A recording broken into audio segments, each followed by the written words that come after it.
कुठले 4 पार्ट सांगितले होते? लिप्स,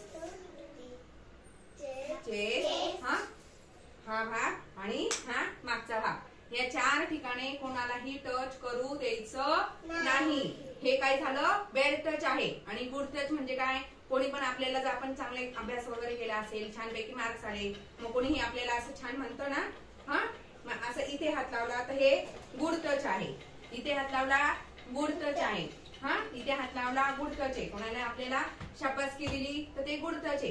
पण इथे जो तुम्हाला कोणी टच करत असेल, इथे टच करत असेल, इकडे इकडे, हे काय आहे? बॅड टच आहे। समजलं सर्वांना? कोणाला नाही समजलं?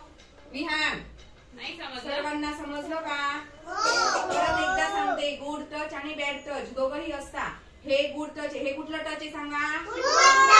हे कुठलं आहे?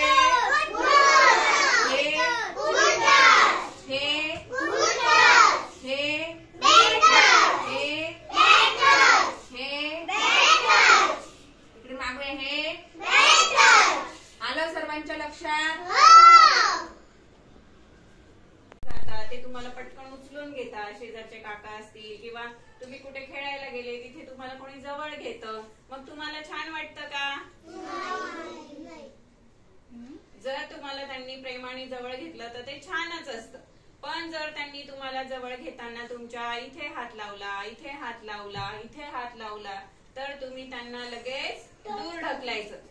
काय करायचं? दूर ढकलायचं। मला इथे हात लावू नका सांगायचं, डोंट टच मी। काय सांगायचं? Don't touch me. मग ते कोणीही असो, तुमची मम्मी आणि पप्पा सोडून तुम्हाला कोणीही असं जवळ घेऊ शकत नाही।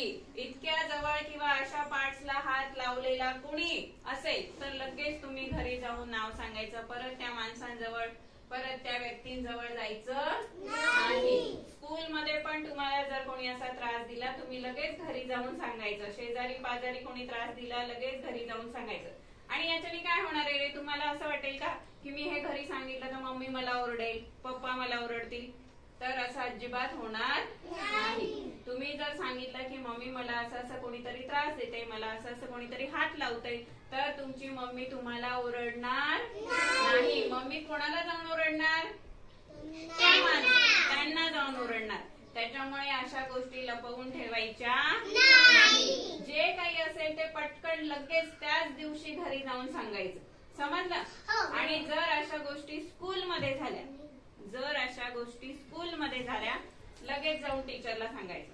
कुणाला सांगायचं? टीचरला। कारण हे बघा, स्कूलमध्ये तुमचे मम्मी पप्पा नसतात ना? स्कूलमध्ये तुमचे मम्मी पप्पा नसतात, तिथे कोण असतं रे? तुमच्या त्यांच्याकडे जाऊन लगेच तुम्ही ते सांगायचं। आणि केव्हाही एक लक्षात ठेवायचं, तुम्हाला जर समजा कोणत्या अंकलनी किंवा दुसऱ्या कुठल्या व्यक्तीने सांगितलं, चल मी तुला चॉकलेट देतो, चल आपण इकडे जाऊ, चल मी तुला कॅडबरी देतो, चल आपण इकडे जाऊ, आणि तिथे त्यांनी असं काही केलं तर तुम्ही त्याला लगेच ढकलून द्यायचं। आणि पहिली गोष्ट कोणाबरोबर जायचं नाही। हे बघा, चॉकलेट आणि कॅडबरी, कुरकुरे हे आपले एकदम स्वस्त वस्तू आहे, ते तुम्ही केव्हाही मागितलं तर तुम्हाला मिळेल। पण ते असं दुसरं कोणीतरी देत आहे म्हणून आपण त्याच्याबरोबर जायचं नाही, आणि अजिबात घ्यायचं पण नाही। तुम्हाला माहितीये का, हे जे चॉकलेट देणारे जे स्ट्रेंजर्स असतात, जे अनोळखी व्यक्ती असतात, हे जे चॉकलेट्स देतात त्याच्यामध्ये औषध टाकलेलं असतं, माहितीये का तुम्हाला? त्या औषधाने आपण काय होतो?